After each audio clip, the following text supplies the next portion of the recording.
December 19th, 1944. A grey dawn pressed over the Ardennes. The forest was quiet, but not peaceful. Snow swirled in icy gusts, mixing the sharp smell of pine with diesel and cold metal. Inside a camouflaged BM-10 Wolverine, one gunner peered through the periscope. His hands shook, not from fear, but from the biting cold. Ahead, a dozen German tanks rumbled forward, unaware that the man watching them had no orders to fire. Discipline told him to wait. Every instinct screamed to strike. One wrong move could mean death or victory. Yet, in that frozen forest, a single soldier's choice would stop a Panzer column and change the fate of hundreds. How did one man, a quiet gunner, take on an entire armored force and survive? Hit subscribe, support the channel, like this video, and watch the full story to see how precision, courage, and one daring decision reshaped a battlefield. December 19th, 1944. The Ardennes forest was quiet, but not peaceful. Snow hung in the trees like a heavy curtain, and the wind cut through the branches, carrying the smell of wet pine and frozen earth. From under a camouflage net, Private First Class Ray Thompson sat inside his M10 Wolverine tank destroyer. His hands, covered with thick gloves, shook, not from fear, but from the cold that bit through every layer of clothing. His breath fogged the periscope as he scanned the narrow forest road ahead. About 800 yards away, German tanks moved slowly through the trees. There were 12 of them, mostly Panzer IVs, and a Tiger I at the front. Behind the tanks came half-tracks carrying soldiers, fuel trucks, and support vehicles. The column snaked forward like a steel snake through the white forest.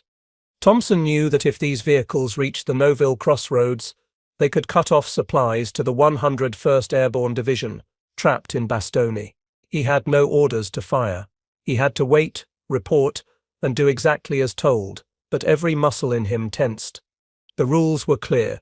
Just 3 days before, Thompson had sat in a cold farmhouse near the front, listening to his commanding officer, Captain Langston, explain the rules.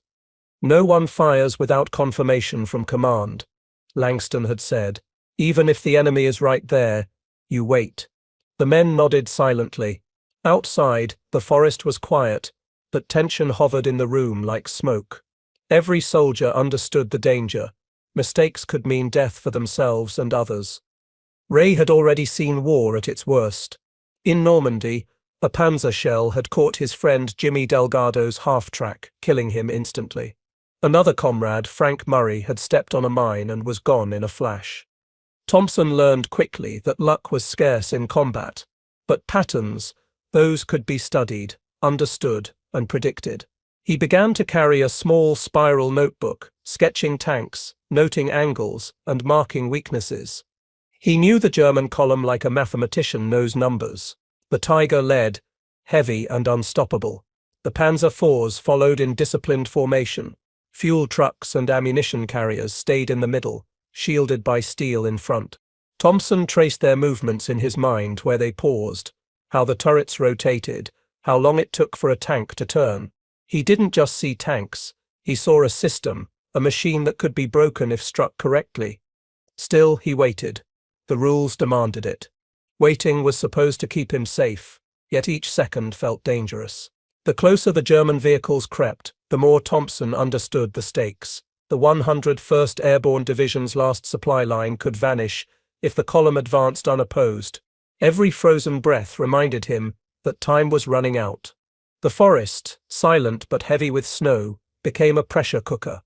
Through his fogged periscope, he noticed tiny details, tracks pressed into the snow, treads cutting pine branches, shadows shifting on the icy road. Each note he wrote, range, bearing, wind speed, was a calculation. He imagined the perfect sequence, which tank to hit first, how a single shot could block the column, how chaos could spread like fire. But still, he could not act. Discipline was drilled into him. One wrong move could kill his crew or reveal their position to the Germans. Yet there was irony in it. Thompson, trained to obey, understood more than anyone that sometimes the safest choice was the one the rules forbade. He studied the enemy, counted their formations, and calculated trajectories, all without touching the trigger. It was paradoxical. His most powerful weapon was patience, but patience could also mean disaster. The wind shifted. Snowflakes swirled past the periscope. Diesel smoke from the German engines carried faintly on the air. Thompson's eyes traced the Tiger at the head of the column, then the Panzer IVs, then the half-tracks. He felt the cold in his bones, the weight of silence pressing on him, and yet, beneath that, a thought stirred: the rules might be wrong, waiting could cost lives. This was the moment when observation became planning, and planning became action. The Ardennes forest waited, unaware of the decision about to be made. One soldier, inside a metal tank, measured the world in inches, degrees, and seconds. Outside, a steel column advanced, confident and disciplined, toward a crossroads that could change everything. But this was only the beginning. What Thompson saw next would test not just his skill, but the very limits of obedience and courage in war. 3 days before the German column appeared in the Ardennes, Ray Thompson had been inside a cold, drafty farmhouse near the front lines. He and his crew were huddled around a small metal table, while Captain Langston explained the rules. "No one fires without confirmation from command," the captain said flatly. "Even if the enemy is right in front of you, even if you can see them clearly, you wait for orders." The men nodded, but the tension in the room was thick. Everyone knew the Germans were moving fast, and every hour of delay could cost lives. Rules in war are supposed to protect soldiers, but sometimes they can feel like a trap. Thompson understood this better than most. On paper, waiting was safe. In reality, waiting could mean watching an entire enemy column march into your lines. He remembered Normandy, where a friend was vaporized by a mine because someone hesitated. The lesson was clear: rules saved lives, but hesitation could take them. The 702nd Tank Destroyer Battalion, Thompson's unit, was designed for discipline. Each gunner, loader, and driver had a precise role. Their M10 Wolverines were effective, fast, and deadly, but only if used correctly. Firing without orders could lead to friendly fire, reveal positions, or bring artillery down on their own heads. Still, Ray had studied the rules not just to follow them, but to understand where they might fail. The Battle of the Bulge had already begun on December 16th. The Germans launched Operation Watch on the Rhine, sending more than 200,000 men and over 1,000 tanks into the Ardennes with the goal of splitting the Allied line and capturing Antwerp. Surprise was on their side. American positions shifted constantly. Some units disappeared overnight. In such chaos, commanders feared mistakes as much as the enemy. Radios often failed. Conflicting orders came from every direction. Soldiers were caught between strict protocols and the raw reality of combat. Thompson's job was observation. From a ridge near Neuville, he could see the valley below and the roads leading to Bastogne. His crew trusted him because he was precise and calm. Every morning he measured distances, sketched enemy movements, counted vehicles, and logged details in a notebook his mother had sent him months earlier. Each entry noted range, bearing, wind, and terrain. "It was like watching a machine move," he later wrote. "I didn't see men, I saw patterns." Observation was supposed to be safe, but it could also feel deadly. The cold bit through their jackets. Metal creaked as the M10 shivered in the frost. The smell of oil, grease, and snow filled the air. Every shift of a branch, every puff of smoke from an engine, told a story. And yet, Thompson's eyes kept returning to the main road, imagining the potential consequences if the Germans reached the crossroads. Paradoxically, obeying the rules required patience, but patience itself carried risk. Waiting could mean survival or catastrophe. Thompson knew that the smallest miscalculation could cost the lives of his crew, the paratroopers in Bastogne, or countless others. And still, he waited, recording, calculating, imagining the perfect strike. His 3-man crew watched him quietly. They knew he was meticulous, but none of them had yet seen the way his mind worked. He did not panic. He did not shout. He simply measured, sketched, and planned. Discipline was his strength, but so was understanding when the rules were insufficient. Outside, the snow continued to fall. The forest remained silent except for the distant hum of engines. The Germans moved, unaware of the observer who studied them like a chess player, studies aboard. Thompson's calculations were about more than firing. They were about timing, distance, and sequence. Each note he made was a step toward the moment when he might have to decide without orders how to act. By the evening of December 18th, Thompson's notebook was full. Every vehicle in the column, every possible approach, every weak point was mapped in his mind. He had followed the rules, observed patiently, and understood the stakes. And yet, a quiet voice inside him warned, rules could fail when decisions were delayed. Obedience might be deadly. What Thompson faced was not just the enemy. It was the paradox of discipline in war. To obey could mean death. To act without orders could save hundreds, and soon the choice would come. The Battle of the Bulge was in full swing. On December 16, 1944, the Germans had launched their last major attack on the Western Front. They called it Operation Watch on the Rhine. Over 200,000 German soldiers and more than 1,000 tanks pushed through the Ardennes forest. Their goal was simple: split the Allied forces in two, capture Antwerp, and force the Allies to negotiate. What they achieved was chaos. American lines were stretched thin, and many units disappeared overnight. Soldiers who had been in one position woke to find their neighbors gone, replaced by strangers or empty foxholes. Confusion was everywhere. Radios crackled with mixed messages. Orders came late, and some commanders didn't know which way their troops were facing. Thompson's battalion, the 702nd Tank Destroyer, was in the thick of it, dug into a ridge near Nouville. For the Americans, the enemy didn't just come from the front. Friendly fire, miscommunication, and mistakes could be as deadly as the German tanks themselves. The rules were strict: wait for orders. But in the chaos of the Bulge, orders were slow or missing entirely. Soldiers had to watch, calculate, and sometimes decide what to do on their own. It was a harsh paradox. Obedience was meant to protect them, but rigid obedience could get them killed. Thompson understood the scale of the attack. At the front, the Tiger Seconds were powerful and heavily armored. Behind them, Panzer Fords moved in precise formation. Support vehicles carried fuel, ammunition, and food, while half-tracks held infantry ready to fight. Every column was a well-oiled machine. If they reached the Nouville crossroads, the 101st Airborne Division in Bastogne would lose its last major supply line. Tens of thousands of American soldiers would be trapped in freezing conditions. From his periscope, Thompson watched the forest road as the tanks crept forward. Snow crunched under their treads, branches snapped, and exhaust smoke mixed with the cold air. His eyes traced the movement carefully.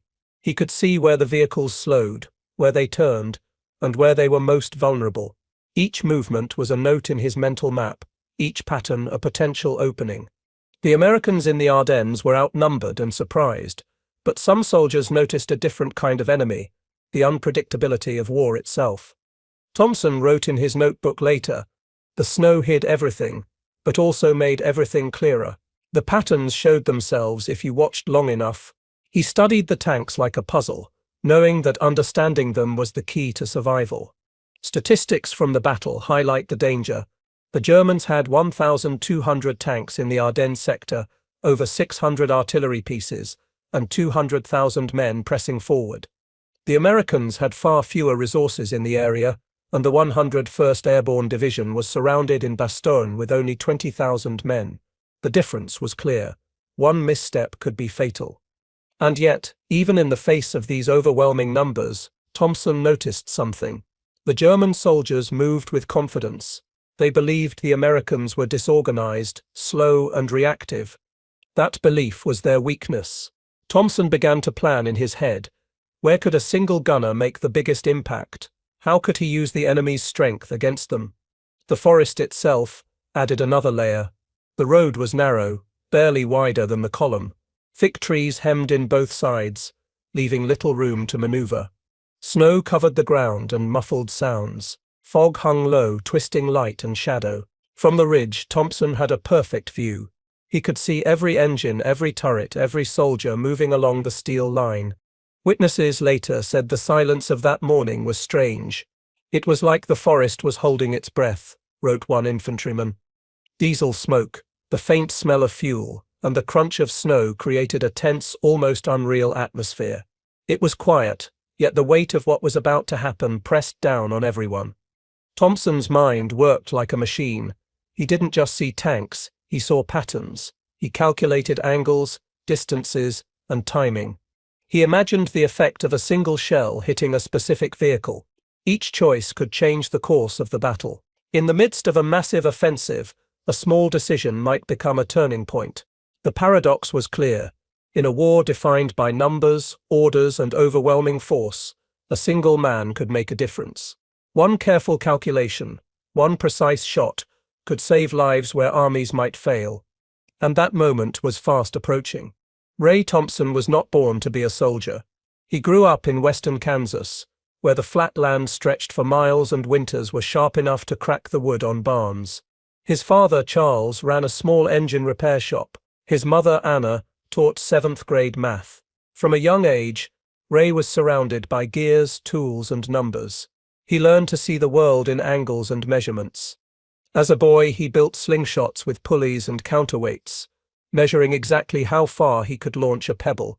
Everything he did had precision. When he joined the army in 1942, it wasn't because he wanted to fight. He joined for training, steady pay, and a chance to learn. By the time he arrived in Normandy, he was 22 but looked older, hardened by the realities of war. Thompson's first combat experiences were brutal. In the hedgerows of Normandy, he saw friends die in sudden, shocking ways. Jimmy Delgado was burned alive when a Panzer shell hit his half-track. Frank Murray was killed by a mine. After these losses, Thompson stopped believing in luck or orders. He believed in patterns. He observed, sketched, and memorized everything about enemy movements. He began carrying a small spiral notebook, recording every tank, half-track, and support vehicle he saw. He noted weak spots, blind spots, and angles of attack. He became methodical, calm, and quiet. Fellow soldiers nicknamed him the Quiet Clock because his words were measured and precise.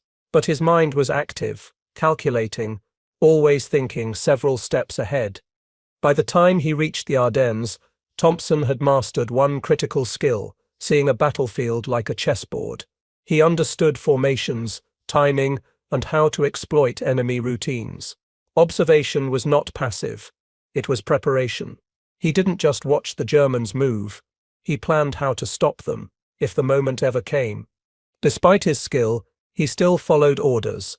He knew the cost of firing too soon. One wrong shot could mean death for his crew, or reveal their position to German tanks. But he also understood the paradox of war. Strict obedience could be deadly if the enemy's advance left no time for orders. Thompson had to prepare for a moment when he might have to act alone. On the morning of December 19th, the moment arrived. The forest was heavy with fog. Snowflakes drifted slowly, covering the tracks of the approaching column. The WWII tank led the formation, followed by Panzer IV's half-tracks, fuel trucks, and support vehicles. Thompson's crew waited silently, trusting his judgment. Diesel fumes mixed with the scent of snow and pine. The crunch of treads on icy ground was the only sound. Thompson studied the column. Each vehicle was a piece of a puzzle. He noticed patterns in their movement. The Tiger was fast but predictable. The Panzer IVs moved tightly behind it, and support vehicles relied on the armored front for protection. A mistake or early shot could trigger disaster. But if he targeted the right vehicles in the right sequence, he could create a chain reaction, halting the column and saving the road. The paradox deepened. Obedience demanded waiting, yet waiting could cost hundreds of lives. Discipline required him to stay quiet, but action required him to break protocol. Thompson didn't hesitate. He understood the stakes. His training, his observations, and his careful study of enemy tactics converged. He could no longer be just an observer. From his vantage point, the forest was both ally and enemy. Thick trees limited the Germans' movement, but also restricted his own. Snow muffled sound, but carried the smell of diesel and smoke. Every detail mattered. He measured distance, elevation, and timing. He calculated the angle to hit the third vehicle first, then the sixth, then the eighth. Each shot would create maximum chaos. Each shot would rely on precision, not power. Thompson's decision was not reckless. It was calculated. For years he had studied how enemy vehicles moved in tight formations. He knew exactly where to strike to block the column and create panic. His preparation had brought him to this point, alone in a frozen forest facing a German armored column, ready to act without orders. The paradox was clear. A single man, obeying the rules, might have done nothing. Acting without orders, he could save hundreds. The forest held its breath. The German column moved forward, unaware of the decision being made in a small metal tank, hidden under a camouflage net. One soldier, one notebook, one calculated sequence. The moment of action had arrived. December 19th, 1944, dawned grey and cold. The fog hung low in the Ardennes forest, twisting light and shadow. The German column moved forward along a narrow road, engines humming through the silence. A Tiger I led the line, followed closely by Panzer force, half-tracks, and supply vehicles. Every movement was orderly, disciplined, and confident. To the Germans, it seemed the Americans were scattered and slow. But from Thompson's hidden M10 Wolverine, the scene was very different. Thompson's hands were cold inside his gloves, and frost clung to the metal of the tank. His breath came in white puffs, each exhale a reminder of the harsh winter. Around him, the three-man crew remained silent, trusting his judgment completely. They had seen him study columns before, but now the real test had come. The paradox of obedience and initiative pressed down. Waiting for orders could be deadly, but acting without them could bring disaster if miscalculated. Through his frosted periscope, Thompson watched the Tiger lead the way. He didn't aim at the first vehicle. Instead, he aimed at the 3rd Panzer IV, understanding how a precise strike could halt the flow of the column. He remembered what he had written in his notebook: controlled collapse, pull one piece, the rest fall in sequence. This was no random firing. It was a calculated chain reaction. The first shell left the barrel with a deafening roar, echoing through the trees. Snow sprayed into the air as the shell hit the flank of the Panzer IV. Flames and smoke erupted, and the German formation froze. Behind the burning tank, half-tracks carrying infantry collided with immobilized vehicles. Panic spread quickly. Soldiers shouted, pointing at the trees, unsure where the attack came from. Thompson repositioned slightly, just enough to confuse any German gunners who might spot the muzzle flash. He fired again at the 6th vehicle, a fuel truck in the middle of the column. The explosion was instant, sending fire and debris into the air. The forest seemed alive with chaos.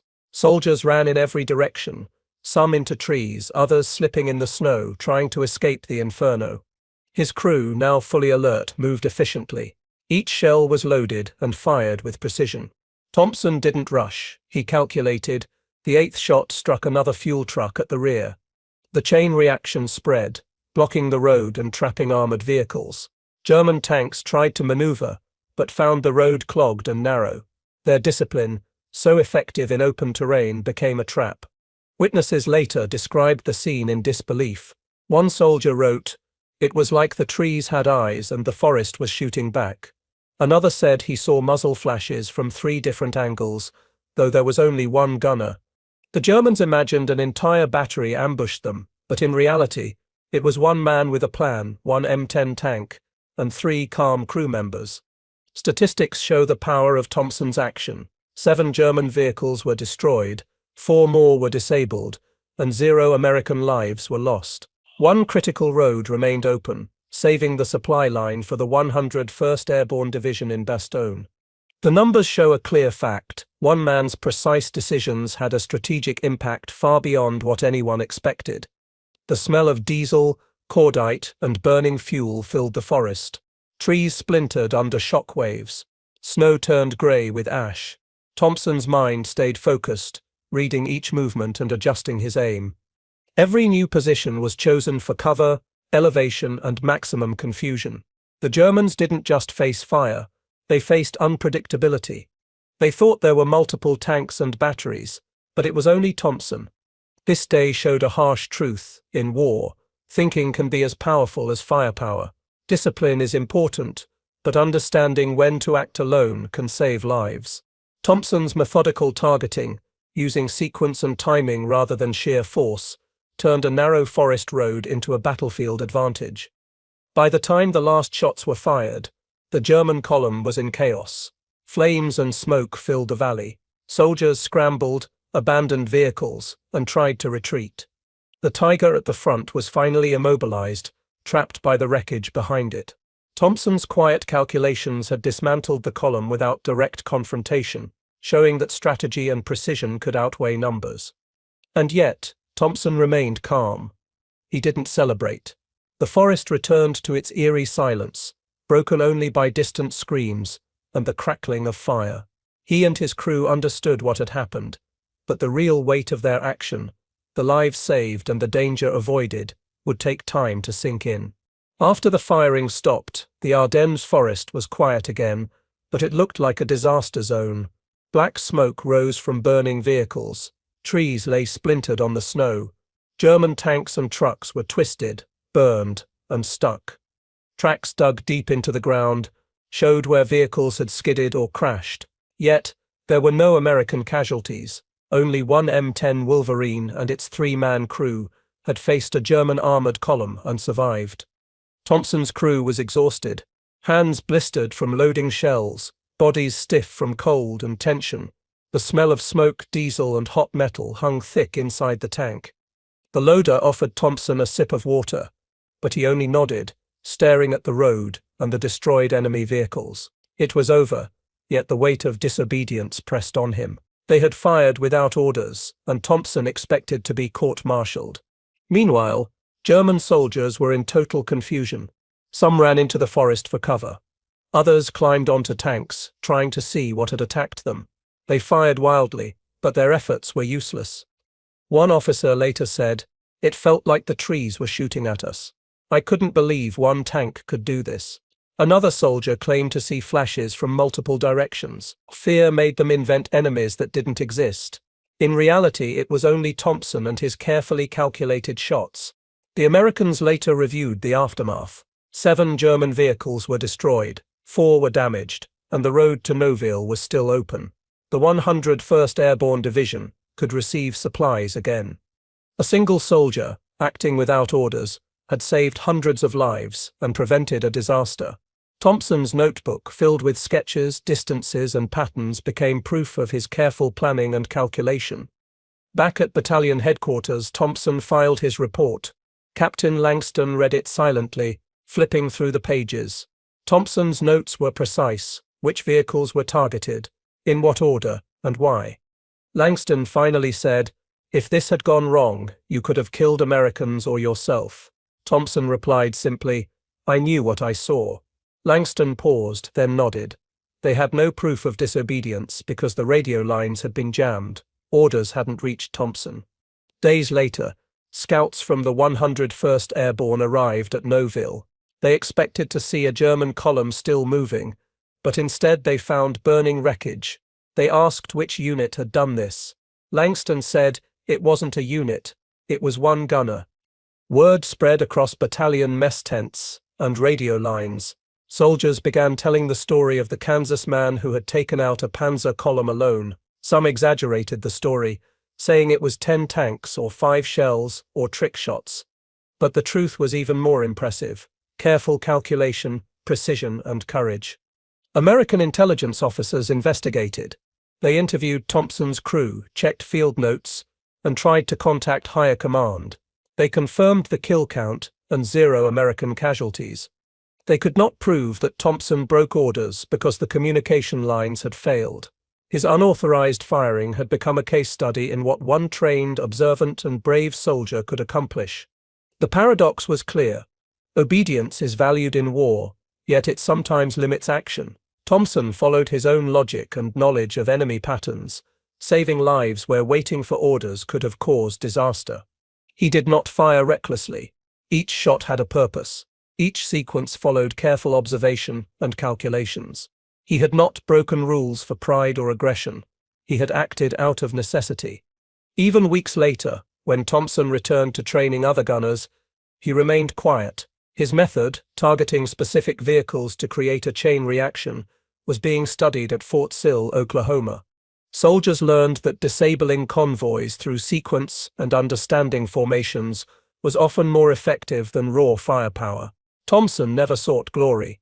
He returned home to Kansas after the war, married, and opened a small repair shop. His story remained largely unknown outside military circles. Yet the impact of his actions lasted. In the Ardennes, one gunner, working alone, had shown the power of observation, calculation, and courage. His actions proved that even in massive battles, strategy and precision could outweigh numbers. Thompson had rewritten the rules of engagement, not officially, but in the minds of soldiers who studied his approach. After the battle, the Germans were left in shock. Captured officers tried to explain what had happened. One lieutenant, face covered in ash, stammered, There were many guns. Maybe 6, maybe more. Another soldier swore he saw flashes from different angles. They imagined a full ambush, but in truth, it was just one tank, one gunner, and a few crew members. Fear made them see more than existed. American intelligence officers studied the engagement closely. They reviewed Thompson's sketches, notes, and firing sequence. Every detail confirmed the precision and planning behind the attack. 7 German vehicles destroyed, 4 more damaged, 0 American casualties. A single soldier had saved a vital road, protected the 101st Airborne, and disrupted a major enemy advance. The numbers were real, the results undeniable. Captain Langston met with Thompson after the report. He expected to reprimand him for disobedience. Instead, he saw something else. The logic in Thompson's notebook, the careful study of enemy formations, and the controlled chaos created by the sequence of shots. Langston told him, "We are studying this, but don't put it in official briefings yet. We will watch your work." Thompson nodded quietly. There were no medals, no fanfare, but his actions became a lesson for future soldiers. The Army began using Thompson's approach as a training example. They called it asymmetrical engagement sequencing. The idea was simple: target key points in a column, create a choke point, and let the enemy's own formation work against them. No brute force was needed. His single engagement outside Nouville became part of military manuals at Fort Sill and Fort Benning. Soldiers learned to disable enemy columns through careful observation and strategy, rather than sheer firepower. Even decades later, historians studied Thompson's actions. One military historian found the original report and tracked Thompson, now in his 80s, living quietly in Kansas with his wife and a cat named Murphy. Asked about that day, Thompson said, "I remember the trees. I remember how still it was before the first shot, like the world was holding its breath." He didn't speak of victory or glory. For him, it was always about precision and necessity. The paradox of Thompson's story remained. He followed his own rules, acted alone, and achieved results that an entire unit might have struggled to reach. War often rewards obedience, yet sometimes it rewards those who understand when it is necessary to step beyond orders. Thompson did not act out of defiance. He acted out of responsibility, calculation, and the need to protect his fellow soldiers. His story also shows how perception can differ from reality. The Germans believed they faced a full ambush. Soldiers and officers later told exaggerated stories of multiple tanks, batteries, or even airborne attacks. All of these stories were false, but fear and confusion created them. Thompson's careful and precise actions had created an illusion far greater than the reality. Finally, Thompson's life after the war was quiet and ordinary. He married, ran a repair shop, and taught his son geometry by marking angles in the dirt. He never called himself a hero. Yet through his actions, the Army learned a new way to think about engagements. One soldier, armed with knowledge, courage, and patience, had changed how battles could be fought. The lesson was clear: strategy, observation, and precision can save lives and win battles, even against larger forces. Years later, the story of Ray Thompson became part of military history. Though quietly, his single engagement in the Ardennes showed how one person could change the outcome of a battle. Soldiers studied his notes, diagrams, and firing sequence to learn the idea of targeting key points to create controlled collapse in enemy formations. One gunner had shown that brains and observation could sometimes be more powerful than brute force. The impact of Thompson's actions spread beyond the forest road. Military doctrine changed. In training schools at Fort Sill and Fort Benning, new tank destroyer crews learned how to disable enemy armored columns by sequence and precision. They called it a symmetrical engagement sequencing. Thompson's ideas were studied for decades, applied to hypothetical scenarios in Europe, and used to prepare American soldiers for future conflicts during the Cold War. One Kansas farm boy had influenced the strategy of a whole army. Thompson himself never sought recognition. He returned home to Kansas, married Helen, and ran a repair shop near Dodge City. He fixed tractors, built grain silos, and taught his son math in the simplest way, marking angles in the dirt. He never spoke of heroism. He never asked for medals. To him, the day in the Ardennes was about calculation and duty, and yet others remembered. Soldiers passed down the story. Historians studied his field report. His quiet courage became a lesson in how careful observation and courage can make the impossible happen. The paradox of Thompson's story was clear. Obeying rules is essential in war, but knowing when to act without them can save lives. Thompson did not break the law. He stepped past it, just enough to do what was necessary. One soldier, with patience, calculation, and skill, had outsmarted a disciplined German column. 7 vehicles destroyed, 4 disabled, 0 Americans lost, and a vital road kept open. That was the real victory. On a larger scale, this single event reflected the balance between freedom and discipline, chaos and order, courage and caution. The Germans left the Ardennes believing in a ghost battery, terrified of forces that didn't exist. The Americans gained a lesson in the power of one decision, one gunner, one firing pattern, and an entire column was stopped. It reminded future soldiers that war is not just about numbers, it is about understanding, timing, and the human mind. In the end, Thompson's legacy was not medals or fame, it was knowledge, strategy, and example. The army learned that precision could triumph over size, patience over panic, and calculation over impulse. He showed that bravery is not always loud. Sometimes it whispers, sometimes it calculates, and sometimes it pulls the trigger at the right moment. They had come to Ardennes as soldiers, faced the cold, fear, and enemy discipline, and one man's quiet action left a lasting mark. The lesson: courage can be methodical, power can be subtle, and sometimes the greatest weapon is a mind that sees the battlefield like a chessboard. In the end, America's greatest weapon was not its tanks, not its artillery, not its numbers, but its people. Observant, brave, and willing to act. Ray Thompson saved a road, a column, and many lives, proving that in war, a single decision can change history. Ray Thompson's story reminds us that history is shaped by choices, not just orders. One gunner, acting with intelligence and courage, saved lives and taught armies new ways to fight. Obedience is vital, yet wisdom and action sometimes outweigh rules.